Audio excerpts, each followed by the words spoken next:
Estimada audiencia, espero que estén teniendo un muy buen día, buena noche, o donde sea, donde quiera que estén en el futuro escuchando este audio que estamos grabando aquí desde Hangaroa, desde Rapa Nui, para este segundo capítulo de Rapalogía, episodio número 2, donde vamos a discutir las narrativas dominantes en Occidente que existen sobre Rapa Nui, o Isla de Pascua, como se ha dado en ser llamada.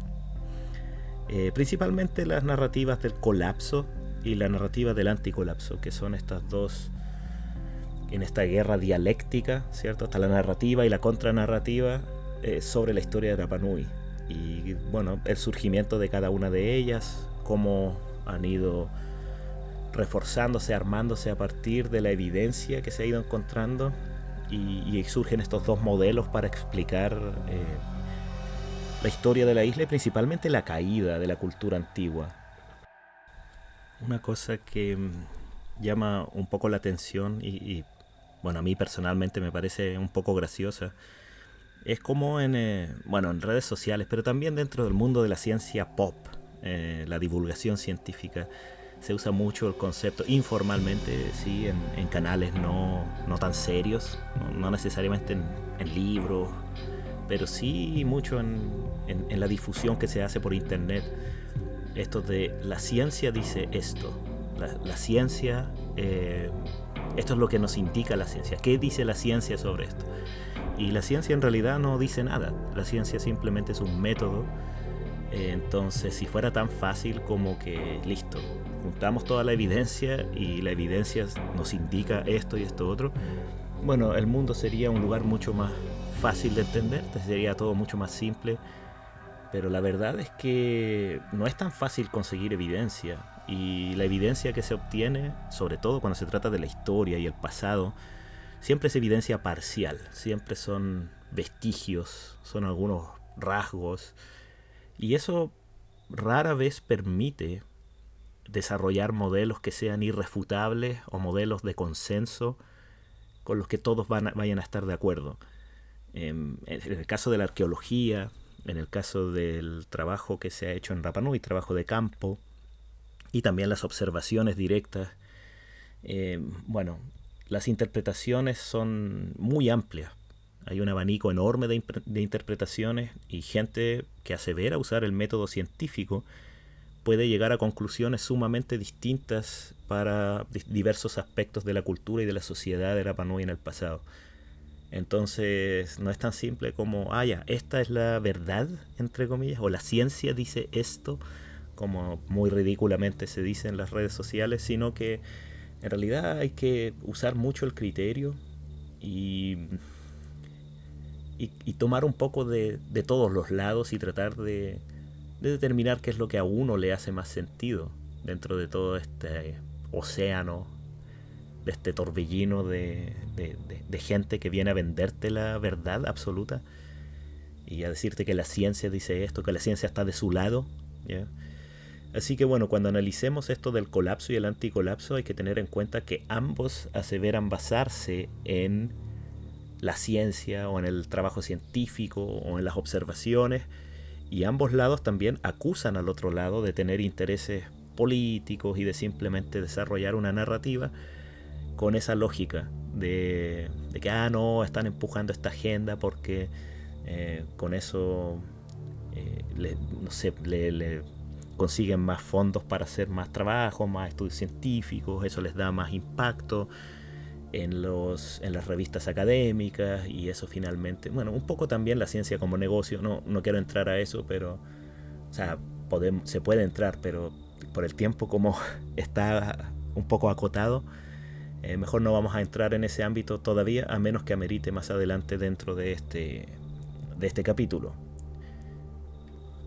Bueno, entonces empecemos con los orígenes del trabajo científico en Rapa Nui, trabajo de obtención de evidencia, porque claro, uno puede ir a las observaciones de los navegantes que pasaron por la isla muy brevemente en el siglo XVIII, también en el siglo XIX algunos, y las observaciones directas de gente de barcos balleneros, todas muy parciales, todas muy breves, muy incompletas, muy sesgadas, pero que de vez en cuando tienen cierto valor, ¿cierto? Como para corroborar algunas cosas o para comparar con otras observaciones. Y bueno, a base de eso uno puede ir armando un poco, completando un poco ciertas piezas del rompecabezas que es el pasado de Rapa Nui. Pero el trabajo científico propiamente tal, digamos un trabajo sistemático de recopilación de evidencia para ser analizada posteriormente y tratar de desarrollar un modelo que explique lo que la evidencia muestra, yo creo que comienza en el siglo XIX, después de la llegada de los misioneros católicos, con algunas expediciones etnográficas. Sí, la etnografía, bueno, el valor científico de la etnografía se puede discutir, por supuesto que no es una ciencia exacta, no es matemática, no es física, no es química, no es biología. Algunos también van a decir que esa ciencia tampoco todo es blanco o negro, pero en general en Rapa Nui el trabajo científico de este tipo, etnográfico, comienza, y arqueológico, aunque sea superficial sin hacer excavaciones, comienza en 1882 con la expedición alemana liderada por Wilhelm Geisler. Ya lo mencionamos en el capítulo anterior, trabajo de campo hecho por Jakob Weiser, y que presentan una monografía un tiempo después firmada por el capitán Geisler, que aparece en alemán con letras góticas en su original en 1883. Es un libro que no se difundió mucho, se mantuvo más bien dentro del ámbito germano parlante. No se difundió tanto como lo que vino después. En 1886 viene una expedición de Estados Unidos, hacen la primera prospección completa de centros ceremoniales o AHU y presentan algunas mediciones de estos AHU, medidas de Moai, y un intento sistemático de explicar el pasado, que muy a base de lo testimonial, un poco a base de la tradición oral que pudieron recopilar. Pero es la expedición del Moiken en 1886, liderada por William Thompson, y de ahí cada vez los intentos por obtener evidencia en la isla se van a ir haciendo más intensos, más profundos, con la llegada de expediciones en el siglo XX, como la expedición, por ejemplo, de Catherine Routledge en 1914-1915, llamada Expedición Mana, que bueno, se mantuvo 17 meses tomando medidas, recopilando, recolectando objetos, tratando de obtener información sobre cada uno de estos objetos y aplicarlo a un modelo del auge y caída de la cultura Rapa Nui, cultura megalítica principalmente, pero también yendo muy profundo en la tradición de los tiempos posteriores, en la tradición de la época del Tangata Manu, del hombre pájaro, y también avanzando un poco hacia la era precristiana, inmediatamente precristiana, y la llegada de los misioneros. Hay harto trabajo que hizo Routledge histórico, de gran valor, y bueno, que lo terminó haciendo prácticamente ella sola, bueno, junto con mi tatarabuelo Juan Tepano, pero que bueno, no tenía especialistas. Routledge había estudiado antropología, pero bueno, también hay que hacer por ahí la diferencia entre antropología y etnografía, etnología, que en algún momento fueron disciplinas separadas, pero bueno, eso ya da para otra discusión. Y bueno, lo más riguroso que se hizo en el siglo XX fue el trabajo científico de la expedición franco-belga en los años 30, liderada por Alfred Métraux y por Henri Lavacherie, belga, ¿cierto? El Métraux era suizo y Lavacherie era belga. Y ahí se hace una monografía que, no sé, me cuesta un poco decirlo así, pero que muchos consideran la Biblia de Rapa Nui, con bueno, una etnografía, un trabajo monumental que intenta explicar cada rasgo, cada pieza, cada objeto arqueológico, ponerlo en un contexto. Y aparece la sociedad precristiana de Rapa Nui descrita así: sociedad, cultura material, cultura inmaterial, religión, no sé, meteorología, todo así, básicamente desde la geología de la isla hasta no sé, cómo se entendían los parentescos, cómo funcionaban los parentescos en la isla, etcétera, etcétera. Celebraciones, formas de cocinar, no sé. Sin embargo, algunos irían más allá y dirían que recién el trabajo científico en Rapa Nui comienza con la expedición arqueológica noruega, liderada por Thor Heyerdahl en la década de 1950, que paradójicamente es una expedición arqueológica que tiene muy mala reputación, ya que su financista y organizador es Thor Heyerdahl. Thor Heyerdahl, un hombre que creía que los incas o alguna cultura pre-inca que indígenas del continente americano habían venido a esta isla, y por ende esa expedición ha sido injustamente olvidada, a pesar de que, no sé si olvidada, pero injustamente tiene esa mala reputación, a pesar de que hay un trabajo espectacular de muchos de los arqueólogos que aparecen en 2 volúmenes monográficos: Archaeology of Easter Island, volumen 1, volumen 2, con trabajos de arqueólogos como William Molloy y Edwin Ferdon, Carlisle Smith, con muy buena base, muy buen marco teórico, sobre todo el trabajo de Molloy en Vinapú, pero tampoco se puede despreciar el trabajo que hizo Arne Hjulsvold en Ranoraraku, con excavaciones, con los primeros intentos de tomar dataciones radiocarbónicas, de recolectar, distintos tipos de muestras de los lugares donde se cocinaba, de hacer determinaciones de la dieta, ya no sé, cosas muy profundas sobre el pasado, con mucho detalle. Y claro, como ahí se toman ya muestras que se envían a laboratorios, algunos dicen no, recién ahí empieza el trabajo verdaderamente científico sobre Rapa Nui. Pero bueno, no sé, yo creo que si bien es cierto que esa expedición tiene un trabajo científico un poco más profundo que cualquiera que haya venido antes, no hay que olvidar que ya desde el siglo XIX se extraían huesos de la isla, huesos humanos y huesos de especies animales, de pájaros, etcétera, etcétera, para ser llevados a museos y estudiarlos y comparar huesos de peces también, o sea, para tener una idea de la ictiología. Claro, eso no va tanto con la sociedad y con la historia de Rapa Nui, pero sí los cráneos humanos, los huesos humanos, se estudiaban en ese tiempo, se hacían mediciones, craneometría, y se sacaban ciertas conclusiones a partir de los rasgos físicos de los huesos, de las mediciones de los huesos. Se pueden tomar ciertas conclusiones, sacar ciertas conclusiones del origen de la gente que vivía aquí, las enfermedades que podrían haber tenido, del tipo de alimentos que consumían, etcétera. Entonces ahí hay mucho trabajo, hay un trabajo bastante importante, por ejemplo, sobre los grupos sanguíneos que existían en la isla antes de Thor Heyerdahl, ¿cierto? Hechos por Otmar Wilhelm, Luis Sandoval de la Universidad de Concepción, Shapiro de la expedición Templeton Crocker, Harry Shapiro, hace mucho estudio de los cráneos. Los estudios de cráneo vienen muy atrás. Hay un trabajo del alemán Mayer en Dresden también sobre muchos cráneos obtenidos por la expedición alemana en 1882. El trabajo se publica en el año 1900. Entonces hay trabajo científico que viene de antes.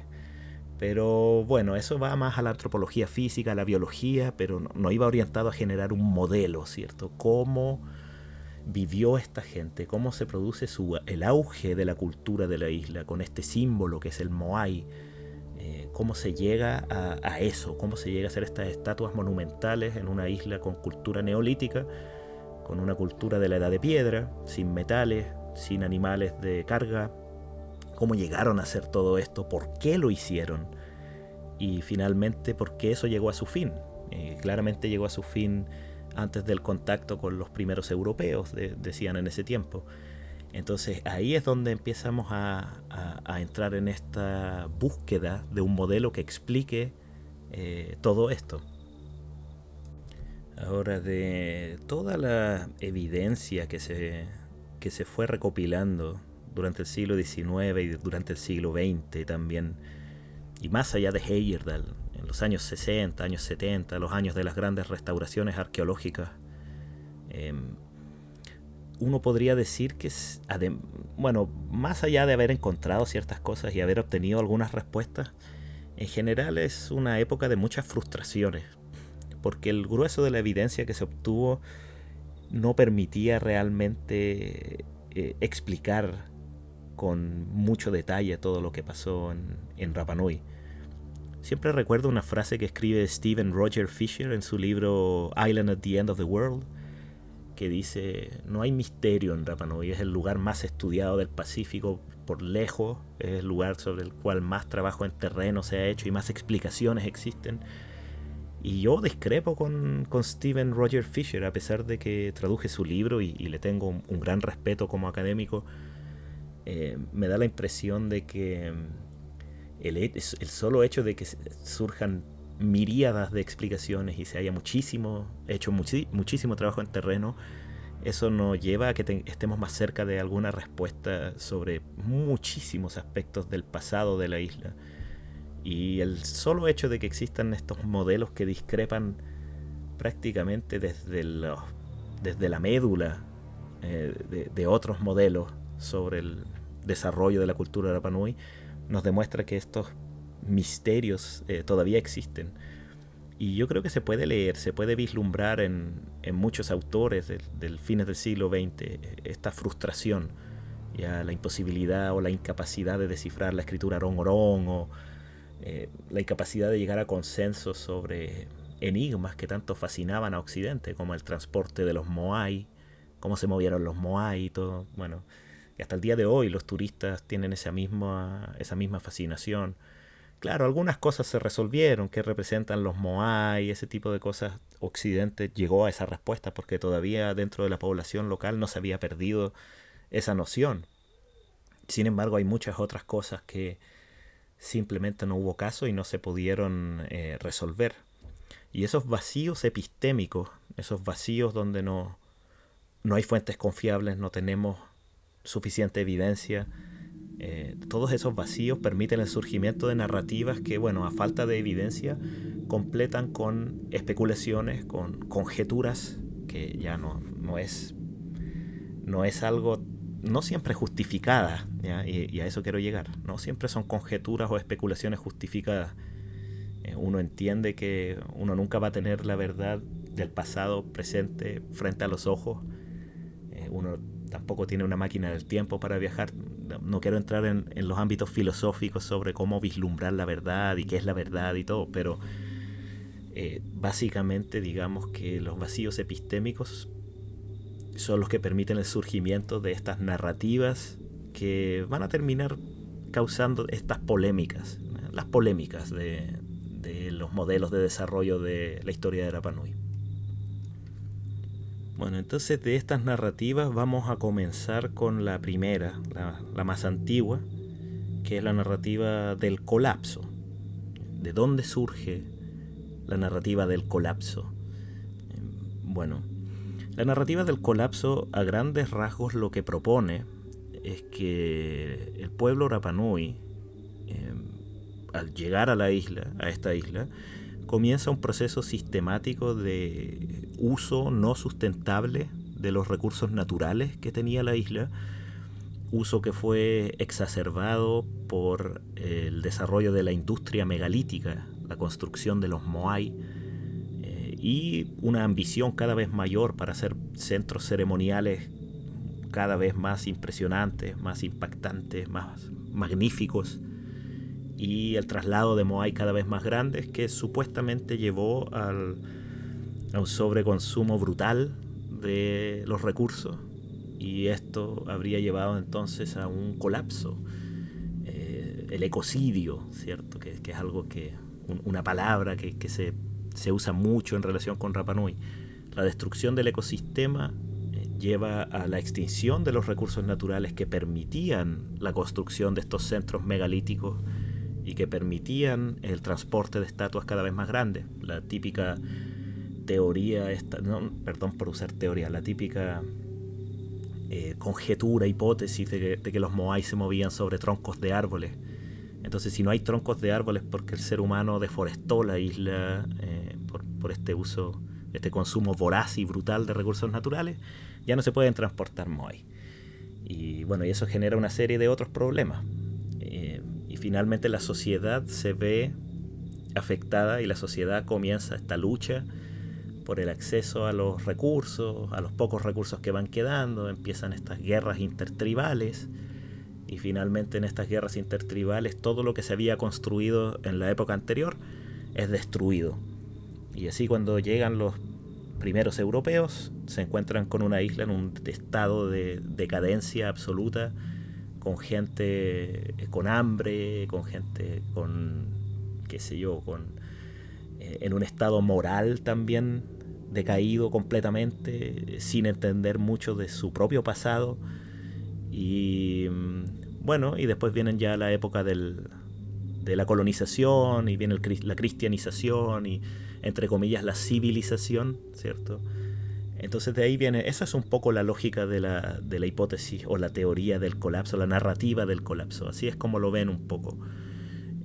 Y bueno, tiene sus enganches. La teoría del colapso tiene una cosa que apela a ciertos puntos neurálgicos del pensamiento occidental. Este miedo permanente a la extinción de los recursos, a la destrucción del ecosistema, que ya venía muy fuerte con lo de la capa de ozono, con el calentamiento global, y este afán de siempre querer más cosas. Entonces pega muy fuerte en Occidente esta necesidad de reemplazar esta vida poco sustentable por una vida más sustentable, donde se pueda vivir con menos y sin querer siempre tener todo. Y bueno, eso es un poco a lo que se apunta con la narrativa del colapso, a usar Rapa Nui como un ejemplo de lo que no hay que hacer, y empujar a la gente a individualmente cuidar los recursos naturales y todo eso. No voy a hacer un comentario político. Yo creo que cada uno puede sacar sus propias conclusiones al respecto. Aquí vamos a hablar de la historia de Rapa Nui. Yo sé que hay muchas cosas que decir sobre esa narrativa en los tiempos modernos aplicada al planeta, pero vamos a centrarnos solamente en el caso de Rapa Nui. Entonces, bueno, ¿de dónde surge o por qué digamos, cuál es la base de la teoría o de la narrativa del colapso? ¿De dónde surge la narrativa del colapso? Yo siempre he pensado que el primero que empuja esta narrativa son los científicos que venían a bordo de la expedición del capitán Cook en 1774. A todos ellos les pareció que visitaron una isla que había pasado por tiempos mejores. Eso está en la narrativa de Cook, está en la narrativa de los padre e hijo, los Forsters, que eran alemanes. Está en la narrativa de Sparman, está en la narrativa de Wales, bueno, en general en casi todos los apuntes que toman estos que vienen con la expedición de Cook, se puede leer esto, que bueno, la isla estaba como en un estado que no parecía muy bueno. Había algunos moai caídos, había indicios de gente, no sé, que les parecía que habían estado con condiciones materiales mejores antes y ahora no. Ahora, todo eso es sumamente subjetivo. Hay que recordar que el capitán Cook había estado en varias otras islas del Pacífico, islas más verdes, islas más exuberantes en su vegetación. Y claro, llegar a Rapa Nui, una isla casi completamente desprovista de árboles, fue bastante impactante para él. Una isla que además no tenía muchos de los cultivos polinésicos que se daban muy, muy bien en otros lados, como el fruto del pan o incluso el taro, que si bien se daba en la isla era más escaso, más pequeño. Lo mismo las moreras de papel, que en otros lugares eran grandes árboles. Aquí en Rapa Nui eran plantas bastante más chicas. Entonces todo eso contribuye un poco a que el capitán Cook y la gente que venía con él, la tripulación, hiciera una especie de comparación con otras islas. Eso no pasa con las expediciones anteriores. Los holandeses que visitaron la isla en 1722 no hacen este estudio comparativo. De hecho, ellos no vieron tanto más aparte de Rapa Nui. Sí, estuvieron en algunos atolones de las islas Tuamotu y estuvieron en Samoa, pero no hacen este estudio comparativo. Lo mismo pasa con los españoles en 1770, que vienen de Sudamérica hasta acá y luego vuelven a Sudamérica. Entonces tampoco hay una una comparativa. El capitán Cook, que conocía ya a partir de dos viajes alrededor del mundo, conocía la Polinesia muy bien. Él y su gente sí tienen las herramientas y una base para comparar Rapa Nui con las otras islas. Entonces empieza ahí, yo creo, y también tomando alguna información de otras expediciones, de otros barcos que empiezan a repetir, porque el relato de Cook se hace muy popular en Europa rápidamente, y luego se hace popular en Norteamérica, en el mundo anglosajón, Estados Unidos y Canadá, bueno, y desde ahí, bueno, yo diría que la gente que visita la isla, incluso los navegantes, pero en especial las personas que venían en expediciones científicas, cartográficas, qué sé yo, rusos, por ahí algunos del Báltico, otras expediciones, ninguno vino a Rapa Nui sin haber leído por lo menos algún reporte o del capitán Cook directamente o de los Forsters.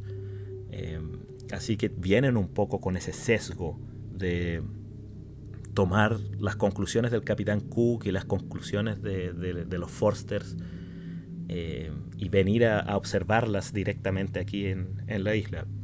Y yo diría que la mayoría está de acuerdo. Hay pocos casos de algún navegante que diga, no, lo que dice Cook es mentira, acá esta gente está súper bien. Yo diría que en la mayoría de los casos la gente llega y observa lo que ya había leído en los reportes de Cook en 1774. Así que, bueno, en el siglo XIX yo diría que esto no cambia. Cuando empiezan estos trabajos científicos de campo, en terreno, la interpretación de los vestigios arqueológicos es súper clara. Los moai están caídos, los ahu están parcialmente destruidos, algunos desmantelados con señales de reutilización de esas piedras para otras cosas.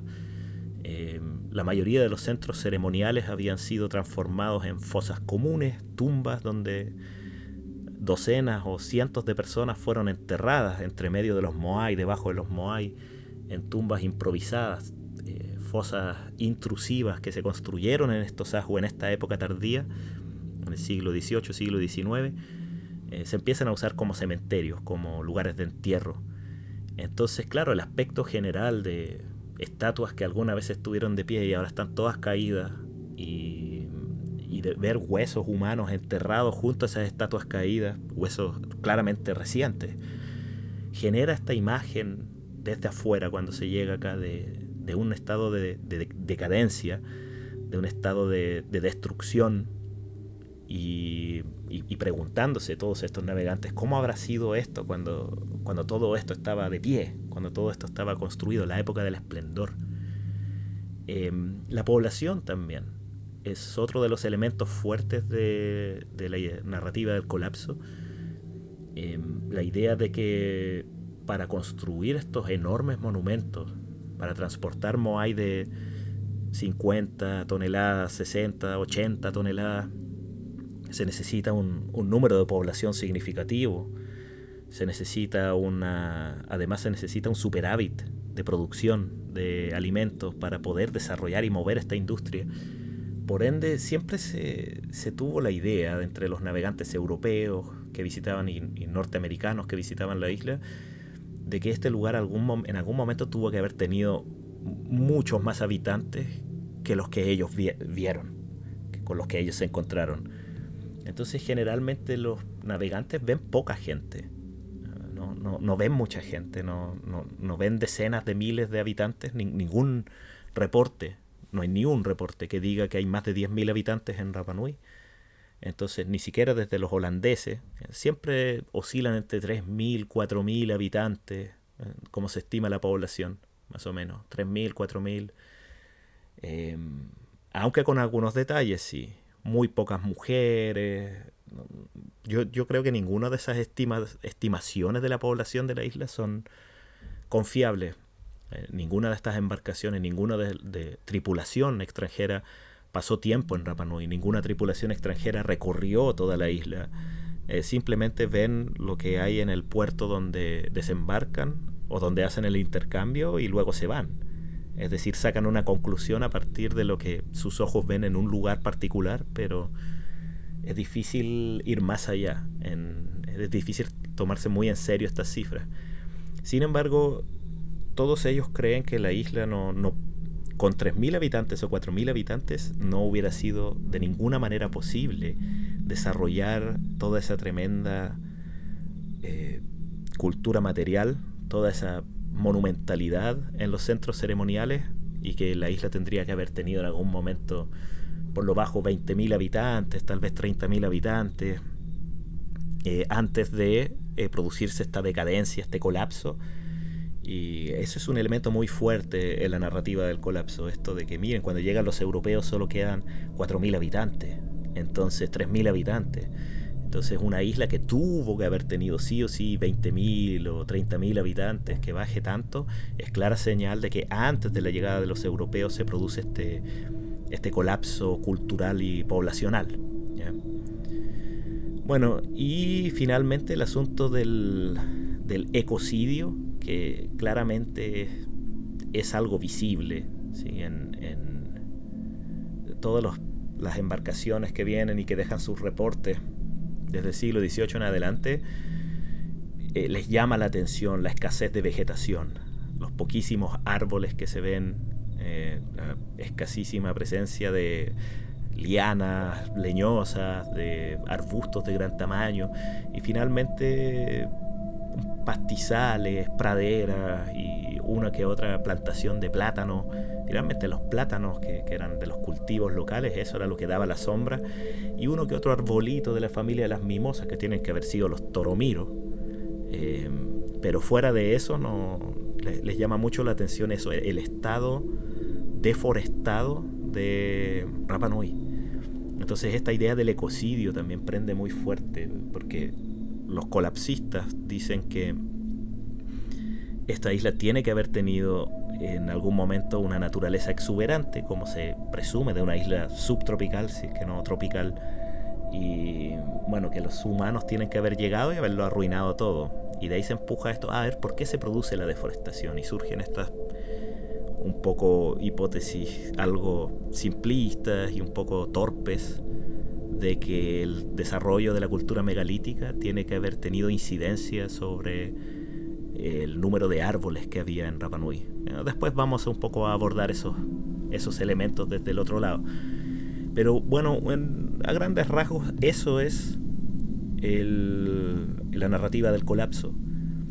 Lo que observan estos visitantes y lo que confirman, o al menos aseveran que confirman los primeros etnógrafos y visitantes que hacen trabajo científico, estas ideas claves del estado de los vestigios arqueológicos, la caída de los Moai, el estado de la población con una caída enorme de la población desde ese punto de vista, y el ecocidio, la falta de cobertura vegetal y un enorme descenso en la complejidad del ecosistema Rapa Nui. Bien. Esos tres elementos son los claves de la narrativa del colapso. Ahora, ¿de dónde surge el otro lado? Porque hoy en día tenemos muy fuerte y un poco sobrepoblando las publicaciones científicas. ¿Ya? Hay muchas de las publicaciones que también son pagar por publicar, hay que decirlo. Muchas publicaciones científicas son negocio científico, no necesariamente están ahí por mérito, sino que muchas también se paga por publicar. No quiero ir a la revisión por pares porque también me va a meter a otro tema que me va a alejar de esto, pero la revisión por pares tampoco es garantía de nada. Si a alguien le interesa, me pregunta y le puedo compartir algunos datos sobre cómo la revisión por pares no ha impedido la publicación de basura en muchas revistas científicas. Sin embargo, apreciando las falencias de la narrativa del colapso, empieza a surgir fuertemente una narrativa del anticolapso, como le llamo yo. O sea, van en contra de la narrativa del colapso y proponen una narrativa alternativa y que es diametralmente opuesta a la narrativa del colapso. Entonces, ¿de dónde surge la narrativa del anticolapso? Yo creo que empieza a aparecer cuando entra a la isla una nueva generación de arqueólogos. hasta los años 70, podríamos decir, que está todavía la arqueología old school, como le llamo yo, con William Molloy, con trabajos de restauración arqueológica y todo eso.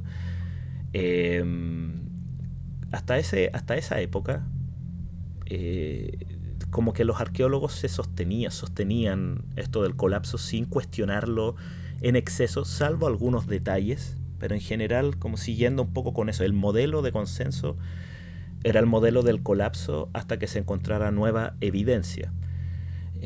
Y después, bueno, vienen los discípulos de William Molloy, que tuvo discípulos estadounidenses, tuvo discípulos chilenos, tuvo discípulos Rapa Nui, hay que decir. Eh, y bueno, no se desvían tanto de William Molloy, pero yo diría que en los 80, 90 empiezan a entrar estudiosos que no estuvieron directamente relacionados con los trabajos de William Molloy y que vienen a hacer investigaciones de cosas que no son los centros ceremoniales. Molloy y los otros están muy vinculados al trabajo con centros ceremoniales y trabajos relacionados con la arquitectura monumental de la isla. Y en los años 70, 80 hay un trabajo más acabado de prospección arqueológica, de tratar de determinar un análisis espacial de los sitios, y de cómo se distribuyen las estructuras y cómo vivía la gente aquí en Rapa Nui. Entonces, con toda esta nueva evidencia que se fue acumulando con mayor rigor en el trabajo científico, refinando muchas técnicas, no sé, las dataciones radiocarbónicas y una serie de otros trabajos de campo, que se fueron haciendo con mucho más rigor, más profesionalismo. Hay ciertas cosas que empiezan a surgir que no calzan con la teoría del colapso tal como se había presentado en las narrativas de los años 50, 60, 70 y 80 en adelante. Y se empiezan a cuestionar varios de los dogmas del colapso en parte de la literatura. Por ejemplo, una de las cosas más importantes que no hemos mencionado a fondo de la narrativa del colapso es el asunto de las guerras intertribales. Tal como la tradición oral las menciona, las guerras intertribales parecen haber sido un estado casi permanente de la sociedad Rapa Nui en cierta época. Son tremendamente abundantes en las tradiciones, en las historias tradicionales, en las leyendas de la isla. Yo diría que un porcentaje muy alto de ellas tiene que ver con guerra y tiene que ver con muerte y tiene que ver con masacres, venganzas también, es decir, violencia. Mucha de la tradición oral de Rapa Nui tiene que ver con violencia.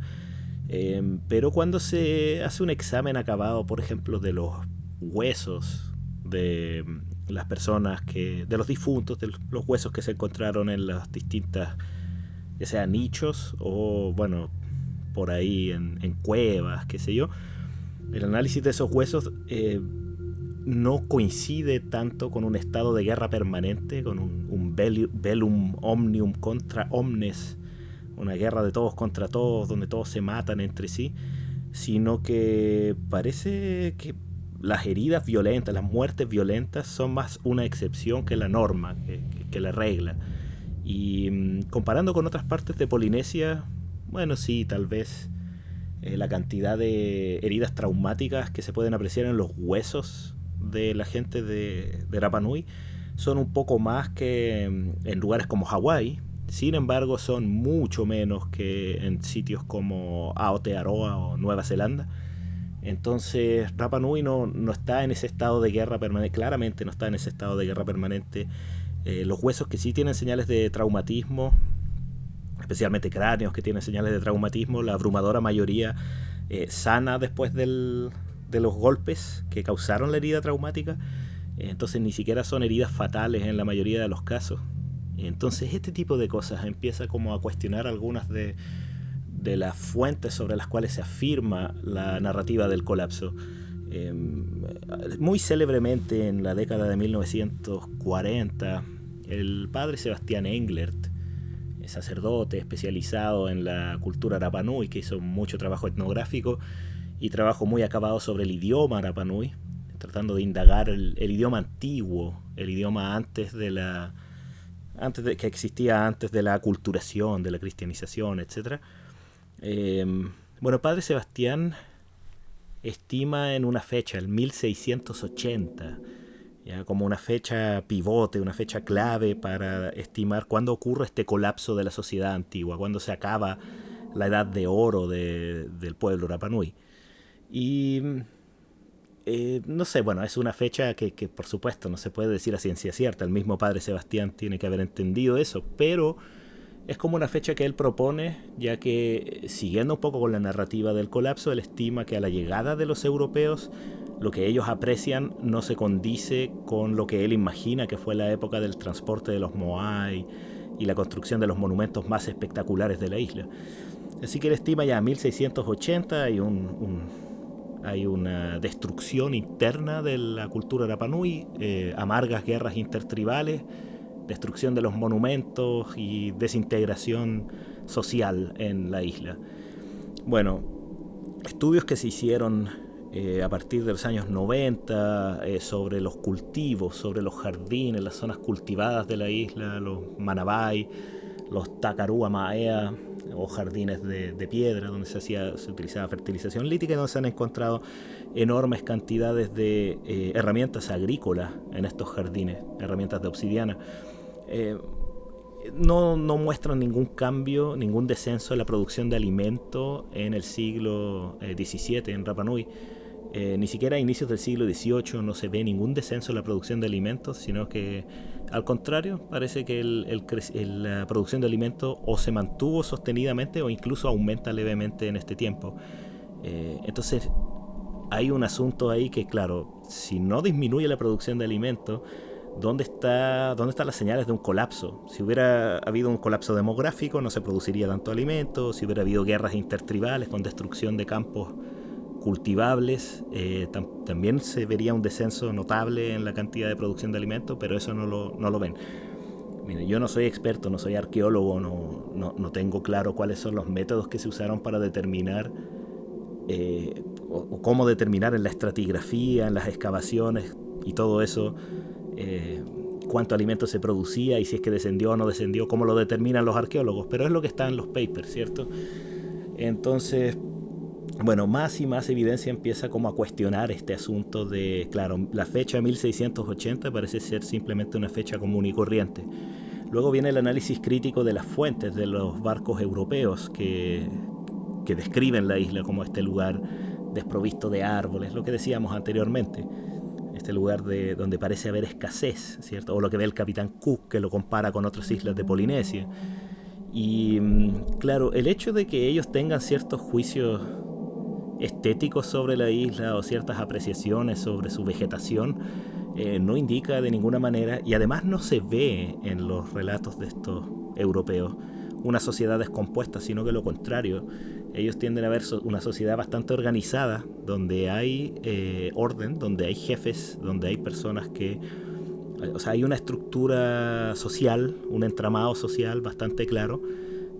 Hay personas que dan órdenes, hay personas que obedecen las órdenes, hay una jerarquía que se aprecia también con símbolos, con cetros, con sombreros de plumas, con tatuaje ritual, ¿cierto? El tatuaje como señal de símbolo también de estatus, de posición en la sociedad, control sobre los espacios, derechos de uso sobre la tierra, y no se aprecia una sociedad descompuesta de ninguna manera, más allá de los europeos y sus ideas, por ejemplo, de la...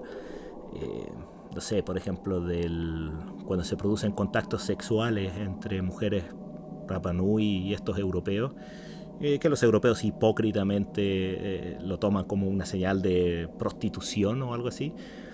Bueno, que ese también es otro tema que se puede discutir largo y tendido, pero todas estas cosas no se condicen para nada con una sociedad en descomposición. En general, el estado físico de los Rapa Nui que aprecian los europeos es un estado físico bastante, o sea, muy bueno, de hecho, muy bueno. No ven gente con hambruna, no ven gente que tenga problemas de desarrollo físico, ¿cierto? Todos los adultos son gente relativamente alta, fuerte, excelentes nadadores, llegan nadando a los barcos que estaban anclados más de 1 kilómetro mar afuera, 1,5 kilómetros mar afuera, y ellos llegan nadando hasta estos barcos, hombres, mujeres, adolescentes. Entonces, ¿dónde está el colapso? La producción de alimentos es tan abundante, los isleños iban y entregaban y regalaban comida. Bueno, no regalaban, pero los intercambios llegaban con una gran abundancia de tubérculos y de plátano y de caña de azúcar para los que llegaban en los barcos. Entonces, otra vez, una sociedad que está en hambruna no es como se describe en los relatos de los europeos. Y ahí entra entonces otra crítica a cómo se ve este asunto del colapso, ¿cierto? Bueno, entonces cada vez más, ya diríamos que entrado el cambio de milenio, a partir del año 2001 en adelante, se empiezan a hacer trabajos que están destinados básicamente a tratar de resolver algunas de estas tensiones entre la narrativa del colapso que estaba empezando a mostrar sus debilidades e indagar en esas debilidades para ver qué otro tipo de respuestas se tienen a estos enigmas de la historia de la isla. Y ahí es donde, bueno, se empiezan a dar explicaciones, o se empiezan a buscar explicaciones alternativas a las propuestas del colapso, al ecocidio, a la caída de la supuesta caída de la población, a la caída de los Moai, que por supuesto que la teoría del colapso atribuye la caída de los Moai a estas cruentas guerras intertribales, donde el bando victorioso va a derribar los Moai de su enemigo como una humillación. Entonces el anticolapso ahí se empieza a formar y empiezan a surgir estos primero artículos académicos y después van a aparecer algunos libros que van a entrar a refutarlo. Justo en esta década del 2000 aparece la teoría del colapso, la hipótesis o la narrativa del colapso, un poco resumida en un libro de ciencia pop, que es el libro de Jared Diamond, que se llama Colapso, y donde, bueno, presenta la narrativa del colapso, pero no solo aplicada a Rapa Nui, sino que aplicada a varias culturas del mundo. Una lógica bastante simplona. Bueno, es un libro accesible, es un libro que no sé, lo que yo llamo los libros para leer en el baño. Y bueno, no es un libro que tenga gran valor científico, es un libro que recicla información de hace tiempo atrás, pero es curioso que Diamond lo publica en 2005 porque, claro, sirve a su agenda y genera esta cosa de la fábula, del relato con una moraleja para que no volvamos a caer en los errores que cayó Isla de Pascua y otros lugares del mundo. Pero ahí ya estaban, ya esta narrativa del colapso ya había flaqueado, ya había mostrado esta debilidad en lo que estaba diciendo yo anteriormente. Poca evidencia de conflictos intertribales, o sea, hay, pero no tanta como se creía. Y también se empezaron a cuestionar estos otros elementos sobre las observaciones de los visitantes europeos que acabamos de mencionar. Entonces, bueno, también un par de años después, como para polemizar con Jared Diamond, o algunos años después, surge el libro de Terry Hunt y Carl Lipo, que se llama The Statues That Walked.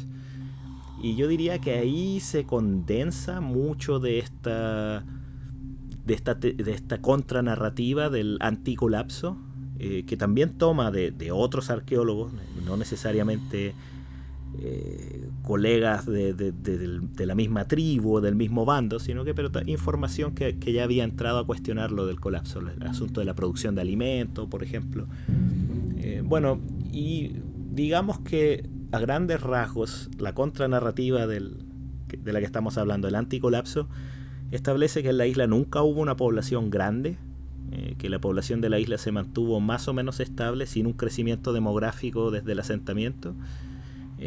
También establece que el asentamiento de la isla fue bastante tardío, digamos siglo XIII en adelante, lo que también, bueno, permitiría o entraría en juego con eso del crecimiento demográfico, como diciendo, bueno, la población nunca tuvo estos grandes y largos ciclos, sino que fueron procesos bastante rápidos con una población que nunca llegó a superar los 5.000, 6.000 habitantes. Eso a grandes rasgos. Entonces, por eso cuando llegan los europeos, que ven 3.000 personas o 4.000 personas, para el anticolapso eso no es sorpresivo, porque esa es la población máxima que tuvo esta isla, realmente, que no, en realidad nunca hubo más que eso. Los europeos no están viendo los vestigios de una población enorme, sino que se encuentran con la población que hay y que siempre hubo, ¿ya? Yo, a mí personalmente no me convence mucho ese argumento. Yo creo que la población de la isla fue bastante más que eso, pero bueno, yo creo que los europeos simplemente no vieron a todos los habitantes, y estimaron mal, calcularon mal la población. Pero bueno, eso lo vamos a ver al final.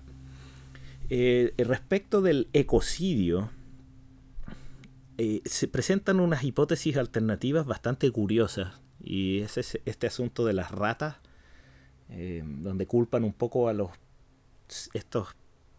estas criaturas comensales del ser humano que vienen con los polinésicos en embarcaciones. Bueno, la hipótesis es que las ratas no vienen intencionalmente, o si es que vienen intencionalmente llegan inmediatamente en este primer viaje, y claro, cuando el ser humano comienza a despejar el suelo de la isla para sus cultivos, para su producción de alimentos, cortan los árboles, queman, hacen la roza para cultivar, como se hacía en todas las islas del Pacífico prácticamente. Y a raíz de eso las ratas, ¿cierto?, comenzaron, que habían proliferado porque se multiplican muy rápido, no permiten una regeneración de esta naturaleza cuando ya se termina de utilizar un suelo para cultivo, antes de rotarlo hacia otro lugar, porque las ratas supuestamente se comían todas las semillas en especial de una especie de árbol que es la palma Rapa Nui, Phascalococcus disperta, que sí, efectivamente es la especie más abundante que había en Rapa Nui, no la única, ni de lejos la única, había muchas otras especies, pero en esta narrativa del anticolapso se atribuye a las ratas un rol fundamental y preponderante en el no crecimiento en la no regeneración de la naturaleza, como sí ocurrió en otras islas que no tenían esta palma, sino que tenían otras especies o una variedad mucho mayor de especies de árboles. Respecto de la caída de los Moai, bueno, ahí la narrativa del anticolapso apunta correctamente al hecho de que no hay razones para creer que hubiera Moai caídos antes de la llegada de los europeos. Y eso yo creo que es el gran punto a favor que tiene el anticolapso. La llegada de los holandeses en 1722, en ninguno de los relatos de ese viaje hay mención a Moai caídos. Y cuando uno ve los relatos de los españoles, hay una colección de relatos, como 12 relatos diferentes de distintos oficiales del viaje, y que recorrieron bastante más que los holandeses. De hecho, desembarcaron en la costa sur y hacen intercambio en varios otros puntos de la isla, y además hacen un mapa de la isla, del contorno de la isla al menos. Los españoles tampoco ven, o al menos nunca mencionan en ningún relato, haber visto Moai caídos. El primero que menciona Moai caídos es el capitán Cook en 1774. Entonces eso es tremendamente importante. No hay Moai caídos hasta 1770. Claro, bueno, se pueden discutir algunas cosas de si los españoles fueron rigurosos en sus observaciones, si es que pusieron atención a cada uno de los centros ceremoniales de la isla, que cuando se detuvieron frente a la costa de Hanganui en el lado sureste deberían haber visto los 15 Moai de Lahu Tongariki y no los mencionan tampoco, por lo que presumiblemente tal vez ya estaban caídos hace 1770. Bueno, no hay incógnitas, ¿cierto? Pero al menos sabemos que no hay ninguna mención a Moai caídos antes de 1770. Entonces, y sabemos y tenemos claramente indicios de que después de 1770 los Moai comienzan a caer en un proceso bastante gradual, un proceso que dura unos 70 años, hasta que se ven los últimos Moai de pie en la década de 1830, y ya hacia 1840 no queda ni un Moai sobre algún centro ceremonial. Los únicos que permanecen de pie son los de la cantera de Ranuraraku, que están parcialmente enterrados y que están muy al interior, no se ven desde el mar. Entonces ya por eso ninguno de los navegantes de los barcos que pasaron por la isla mencionan Moai de pie después de 1840. Eso está un poco en línea con lo que dicen los, ¿cómo podríamos llamarlo? Los colaboradores, los ancianos que hablaron con Catherine Routledge. Hay un par de ancianos que aseveran que recordaban haber visto 2 Moai de pie todavía, probablemente hacia fines de la década de 1830, si uno cree en las edades que podrían haber tenido, 85 años, 80, 85 años. Y otros adultos que decían que en la época de sus padres habían caído estos últimos 2 Moai, que son el Moai de Orohie en Rano Raraku y el Moai que está en la costa norte, Moai Paro, sobre el Ahu Tepito Cura, o Ahu Oparo, o Ahu Arahaujenga. Bueno, sabemos que hay nombres equivalentes para diversos sitios en la isla. Bueno, entonces, ¿qué propone el anticolapsismo como la causa de la destrucción de la cultura antigua del pueblo Rapa Nui? O el fin de la era dorada, como los modelos colapsistas mantienen esta idea de un auge, una era de oro y un periodo de decadencia. Para el anticolapsismo no hay una decadencia, hay un cambio o hay una deriva de las creencias religiosas que llevaron a la construcción de estos grandes monumentos que son los Ahu y los Moai que iban sobre los Ahu en este culto a los ancestros, y hay una deriva hacia el culto a la fertilidad que está más relacionado con la intensificación de las prácticas agrícolas que se dan probablemente a partir del siglo XVII, con lo cual, claro, este cambio en las creencias, este cambio en las prácticas religiosas y esta intensificación de las labores agrícolas va a significar que se le va a dar menos importancia a lo anterior, a lo antiguo. Y bueno, tiene cierta lógica. En muchas culturas del mundo a lo largo del planeta ha pasado esto, ¿cierto? De que van cambiando ciertas creencias. Ninguna cultura queda estática, ninguna cultura viva queda estática sin cambios en sus formas de pensar y por muy aislada que esté. En otros lugares cambia porque hay conquistas de gente que tiene otras religiones e impone sus religiones, sus creencias, bueno, o influye culturalmente. Bueno, en lugares aislados también pasa estos cambios sin necesidad de intervención del mundo exterior. Bueno, y cuando hay intervención del mundo exterior, mucho más, como cuando llegan los misioneros católicos a Rapa Nui. Bueno, entonces no hay un fin de una era dorada, hay una continuidad, hay ciertas derivas, hay ciertos cambios, pero básicamente es la misma cultura con la que se encuentran los europeos en el siglo XVIII. Es la cultura que había producido los Moai y no hay una decadencia, sino que simplemente cambios y derivas y ciertas prácticas diferentes y eso. ¿Ya? ¿Cuál es la alternativa entonces, o qué proponen como el fin de la cultura Rapa Nui entonces? Es básicamente la llegada y el contacto con el mundo exterior.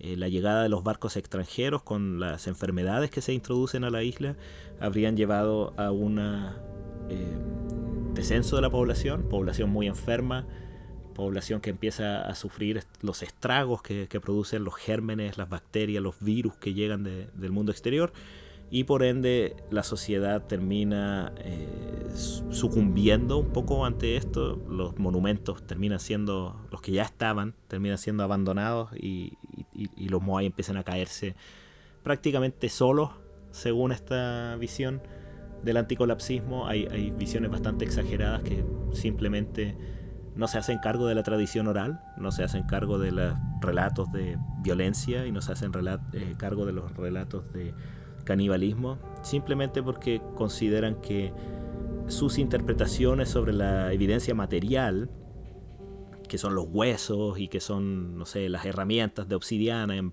muchos casos solo se han encontrado restos de materia vegetal en algunas de las puntas de obsidiana. Entonces empiezan a empujar el argumento hacia el otro lado, a decir que no, las puntas de obsidiana solo son herramientas agrícolas y no se usaron para la guerra, y estos relatos de violencia son cuentos nomás que contaban a otras personas para tener historias y relatos, qué sé yo.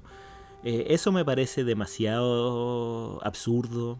Me parece que cuando se empuja demasiado el argumento hacia el otro lado, hacia el hipismo, Rapa Nui, que acá todo era paz y amor y que acá simplemente nunca hubo violencia y que era gente pacífica y buena onda.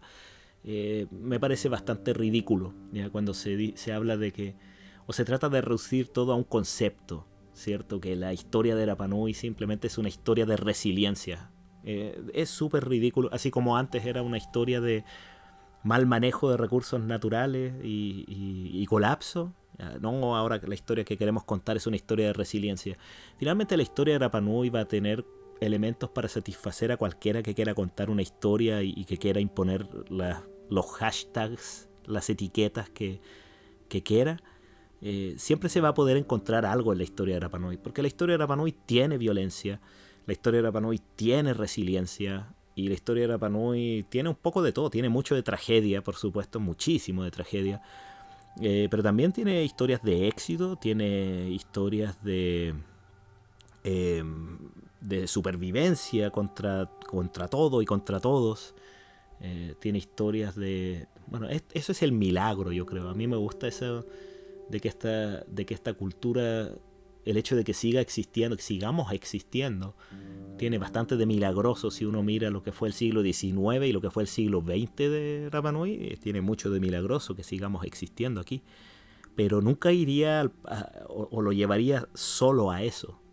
Y ahí es cuando yo propongo que llegó la hora de abandonar el colapsismo. Sí, hace rato llegó la hora de abandonar el colapsismo porque no satisface la evidencia que tenemos sobre la historia de Rapa Nui. Pero también ya va siendo hora de abandonar el anticolapsismo también y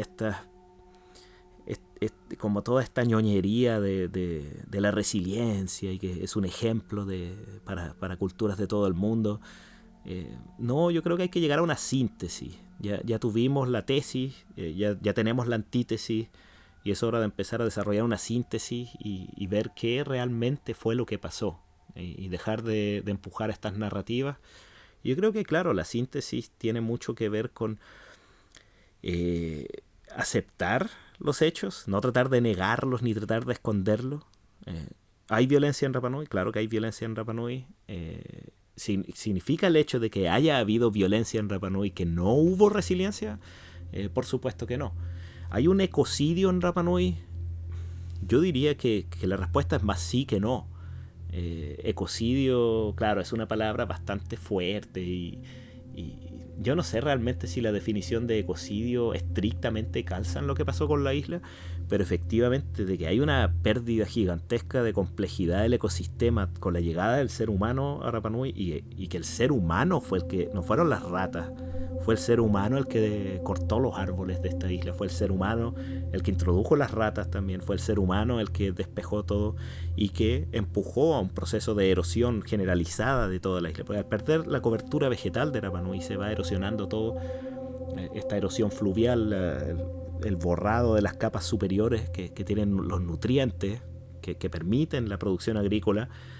Eso fue generado por el ser humano con la deforestación de la isla. Y claro, los polinésicos hacían lo que sabían hacer, porque venían de islas donde ese sistema les había resultado y no había llevado a una destrucción del ecosistema. Sin embargo, en una isla subtropical como esta, muy expuesta, con mucha pendiente y con un suelo que se suelta muy fácil con la lluvia, se les presentó otro desafío. Y claro, los Rapa Nui son los responsables de la destrucción de ese ecosistema antiguo. ¿Cuántas especies quedan de todas las especies de árboles que hubo alguna vez en Rapa Nui? Quedan como 6 especies hoy en día. Y sí, efectivamente el toromiro lo extinguieron las ovejas en el siglo XIX, no fueron los humanos. Pero sí muchos toromiros fueron barridos por la tala y la quema de lugares, de espacio para la producción agrícola. Entonces, ¿eso quita una historia de resiliencia, como les gusta tanto decir hoy en día? Por supuesto que no. De hecho, el ser humano creó un problema, pero el ser humano en esta isla fue capaz de resolver ese problema. Y ese problema se resuelve con la intensificación de la labor agrícola, que es la producción de manabay y jardines de piedra por toda la isla. Y claro, es un esfuerzo enorme, un esfuerzo considerable, pero eso garantizó que se mantuviera la producción de alimento para la población, una población que probablemente tuvo un crecimiento. Insisto, yo no me trago eso de los 4.000 habitantes, creo que hay suficiente evidencia material para decir que hay mucho más de 4.000 habitantes en Rapa Nui en algún momento, tal vez 10.000, 12.000 habitantes, distribuidos por toda la isla, por la costa y por el interior. Hay aldeas por todas partes, hay vestigios de asentamientos por todas partes, y en cada asentamiento, por supuesto, que había suficientes personas para que los asentamientos fueran sostenibles. Y los monumentos también están en cada uno de estos asentamientos, de la costa o del interior. Y el alimento estuvo garantizado, efectivamente estuvo garantizado. Y en lo que sí yo creo que podemos estar de acuerdo con el anticolapso, porque el colapso claramente reduce o disminuye y le quita importancia al contacto con el mundo exterior, y el anticolapso efectivamente tiene un punto muy fuerte con lo del cómo el contacto con el mundo exterior fue deteriorando y finalmente casi aniquilando a la cultura Rapa Nui. No siempre de forma directa, no siempre de forma voluntaria, en muchos casos es producto de las enfermedades, ¿cierto? Que se introdujeron a Rapa Nui. Pero sí hay que sostener que lo más probable respecto de la caída de los Moai sigue siendo la visión colapsista, al menos en términos en qué lleva la caída de los Moai, que son los conflictos internos, es la guerra intertribal, y es el derribo intencional de estatuas que está en testimonios de gente de Rapa Nui misma, que fue entrevistada por Routledge, y en las historias que los padres le cuentan a otros de los informantes de Routledge en la década de 1910, y que está también en algunos trabajos anteriores, los trabajos de Geisler, los trabajos de Thompson, que la caída de los Moai se debe producto de conflictos internos. No hay participación del mundo exterior en esta caída. ¿Qué ocurre después del contacto con los europeos? Sí, lo más probable, y que hay una influencia de este contacto europeo en la caída de los Moai, digamos, la entrada de enfermedades que produce caos y produce una crisis social dentro de la isla que va a generar conflictos internos. Sí, también. Yo acepto todo eso. Recordemos que todo esto no es una ciencia exacta y que todo esto está dentro de los márgenes de la especulación. Así que insisto que hay que empujar hacia una síntesis donde tomemos del colapso lo que nos sea útil. El colapso, por ejemplo, le acierta a las causas de la caída de los Moai, pero no a la fecha de la caída de los Moai. La fecha de la caída de los Moai es ciertamente mucho después del contacto con los primeros barcos europeos. Pero rechazar del colapso todas las interpretaciones erróneas, simplistas y absurdas que presentaron durante muchos años.